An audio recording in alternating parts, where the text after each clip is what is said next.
Well, here we have a Case 1835C, and check out the sweet camber on this baby.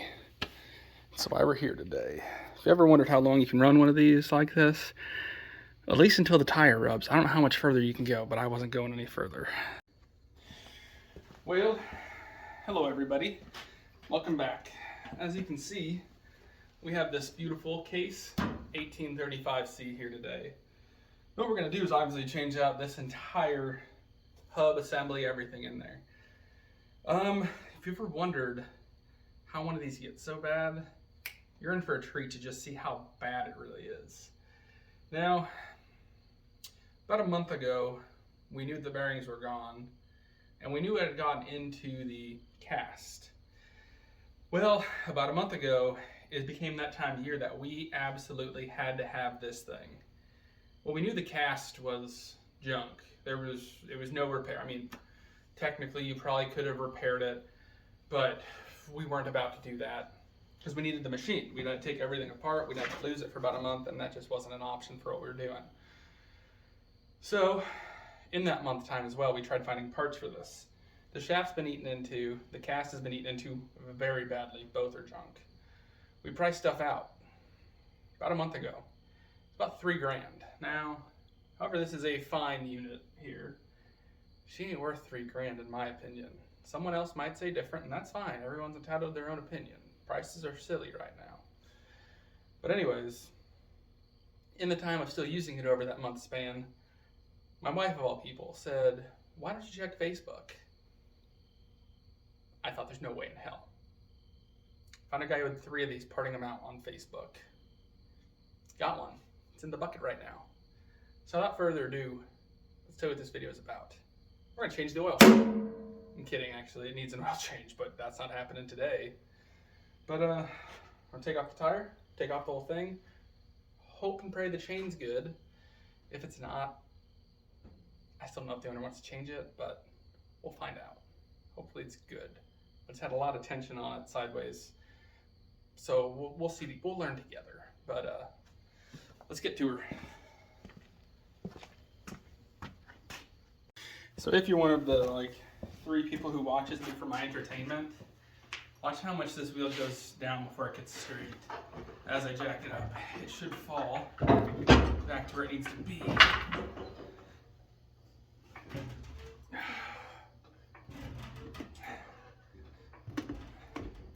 And that's how much camber is in this thing. Also, I'm going to try doing all of this in one take to where I get blocks back underneath this. Like I said, I did this like a month ago, so I have all the blocks right here yet. I need to go up a little bit more. That's everything we can do for my Harbor Freight jack. Alright, we'll rip this thing off and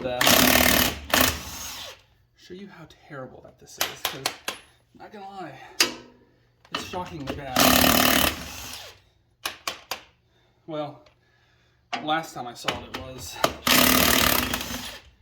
I'm a little bit curious to see how bad it is now myself.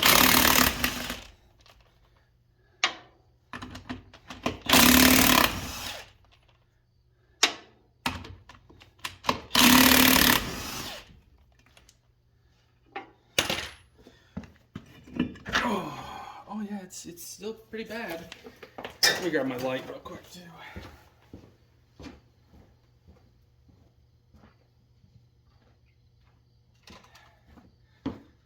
So,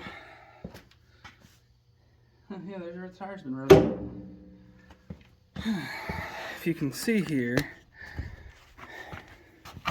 this hole, that shouldn't be there. You can just see all this metal bits. That's why this is gray. It's not per se because of the dirt. It's because, oh man, the shaft. It's been riding like that when it's supposed to be like that. Yeah, that's why I'm worried about the chain, because normally it should be down at the angle like that, and she's been running like that, so that could be a lot more stress on the internal part of that. Lord knows chains aren't like belts. Key tip of the day. All right, let's keep at her.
Well, sorry I disappeared there for a little while, but oh no, this chain, she ain't perfect. She's a lot better than I thought, but some sparkly bits in there. There's a lot of metal, and that might be right by a drain plug too. Oh yes it is. So, one thing I'm gonna do, which is not what I should do, I'm gonna ignore all the metal for right now. And I'm going to pick up the front end of this thing once I'm done, let all the stuff out of here and just put new oil in. Probably do that once or twice yet this fall and call that a day. But if you were going to rebuild this, you'd want to take off this cotter pin, nut, spindle, or sprocket. That'll come off. Shaft would then come out this way. Knock out your bearings and races, seals, bearing, race, and seal. Put in new, reassemble. But what I'm going to do is, I have a whole nother one right here. So everything on it feels tight. Only thing to watch for if you do it this way too, is that there is a rubber O-ring. Can I tip this thing? Let me tip it down for a second. There's a rubber O-ring right here. You want to replace that guy. Sadly, don't you fall over that way. Go this way. Sadly, someone has, in shipping, severely bent this guy up. So I'm going to do my best to straighten that out before I put it back in. So this thing's had RTV for days on it. So I'm probably going to reseal it as well with RTV on this plate. The O-ring should seal it back here. And then we'll go back together again. So the only thing I've been told that's a pain, you'll probably watch me fight it, is getting that chain back on. I believe it, because not that it was horrible to get off, but I could see it being a pain to get back on. And as you can tell by the two different colors of RTV, I'm not the first one to be in here. But let's get stuff cleaned up and put back together. Alright, well, we're back again. As you guys can see, I got stuff cleaned up and RTV around there. This side's not cleaned up quite as well, but it's fine, I think. I don't know if RTV put on first was the right thing to do or not. I feel like maybe I'm gonna get covered in it with my arms, but I don't know. Let's find out. I don't know another good way, I guess, of putting it in there other than right now. And also, you know, before you put this thing on, make sure holes are lined up. Make sure you have your piece over here that goes to there. Kind of wish I had a way to hold that chain up, but sometimes you just gotta wing it and hope for the best, I guess. Because I want to get it on top first. Is that the right thing to do? I don't know, man. I really don't. But I'll tell you much. I'll tell you what, I'm gonna find out.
So as everyone can see, that was a huge pain.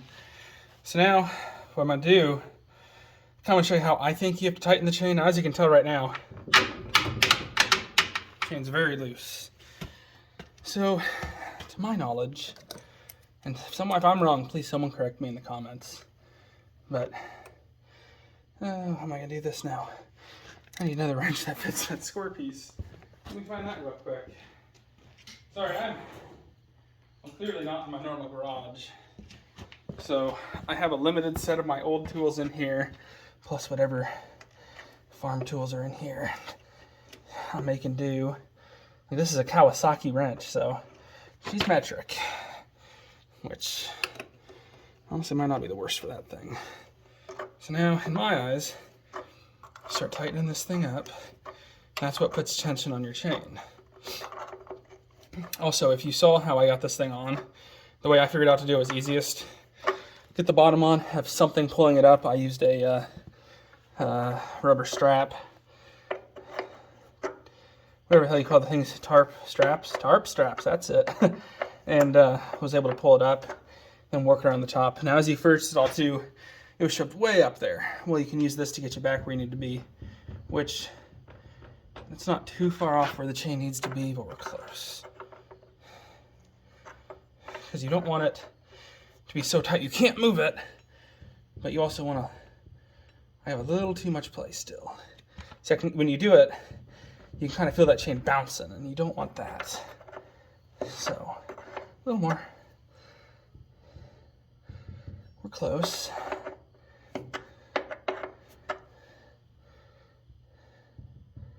I kind of like right there. That doesn't feel too bad at all. A little more might not hurt, but I don't want to go too awful much. Hopefully you guys can see that adjuster. Good, you can. Once you get in there, obviously lock it down.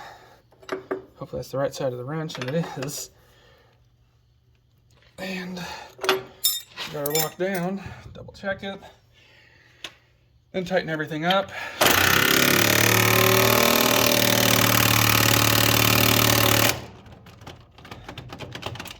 I don't know what the torque spec this is, but I know what I'm gonna set it to.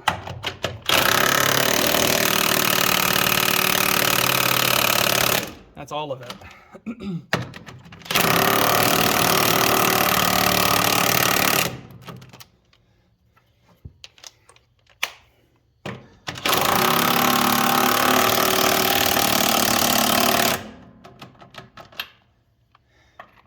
Also, I don't know if this is the right way to tighten this down or not, but to me, tighten it down like you would a tire makes perfect sense. Right or wrong, I don't know. But now, once you get that done, double check it. I like that right there. I'm gonna get my other socket that I threw in this truck. Now I gotta find it again. First one. Lucky grab there. I'll move you guys a little bit so you can actually not just stare at that. But yeah, I should put a little bit of penetrating fluid on these two, but I'll do it when I put them back on. Because they're barely on.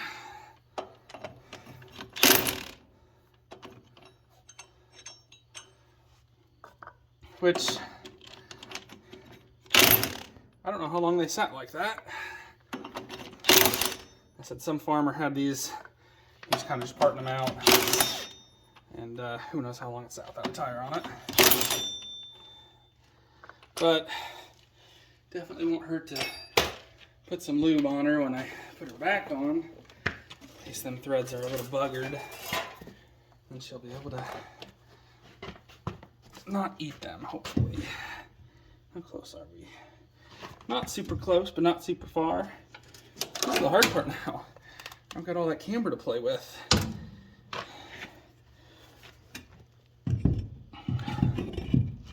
Nice. Now, don't worry. I'm gonna get the lube, like I said. I can't even get the thing started. I don't want the tire to fall off now. Of Quit your bickering at the TV. It's gonna happen. Where'd I put it? Right behind me. Oh, shucks.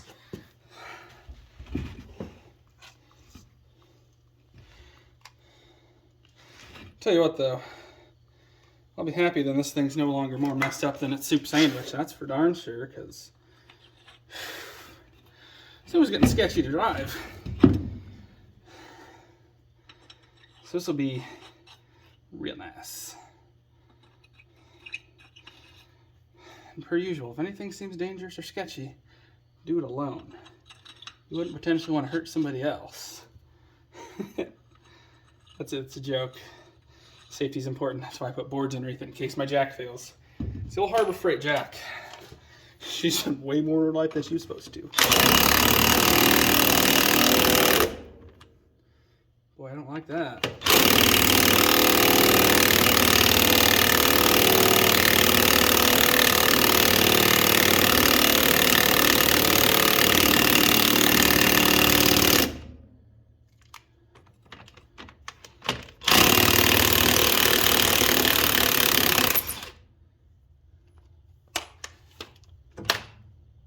I'm not even cross-threading it. The threads were just that dirty.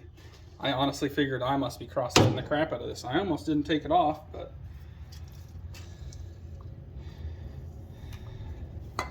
I did, because I'm like, man, I don't really want to screw this up, but get some of this on those threads too. That one's going to be hot, so it's going to sit there for a second and think about what it just did. It's a lot nicer.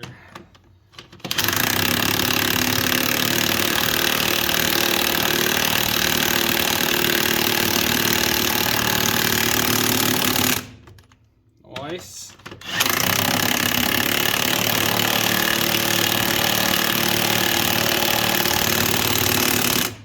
Nice.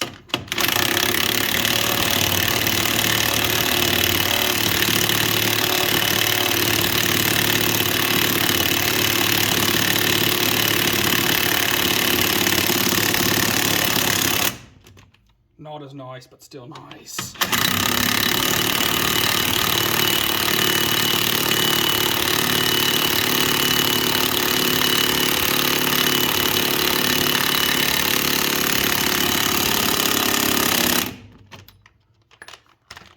That one was not as nice at all.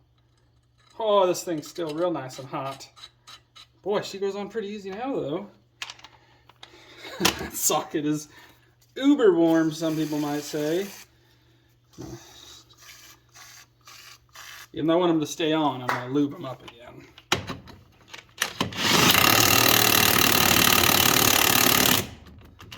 Well, hot dog, that time she didn't care.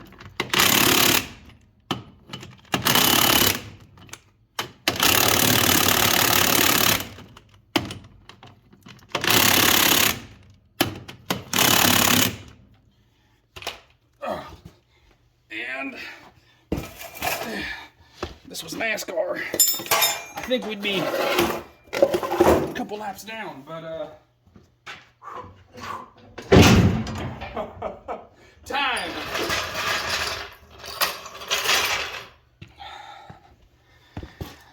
All right, and well, it was daylight out. Oh wow, those lug nuts really threw me off. I was like, uh-oh. But it's got dark on me. But that's pretty much how you do that. If you have a whole assembly, that's not a bad job, really. You guys saw me do, well, a lot of it's going to be fast forwarded, but some of this in real time. And actually, now that I see I have extra lug nuts, I want to say one of these was missing a lug nut. But I guess not. But the old 1835, I believe it is C. She lives to see another day. We're not in Stance Nation anymore now. So thanks for watching, everybody. This was actually a fun video. Nice break from the 460. Don't worry, the 460 is still happening. This was more of a need. The 460 is more of a want. So that's all. Thanks for watching, everybody.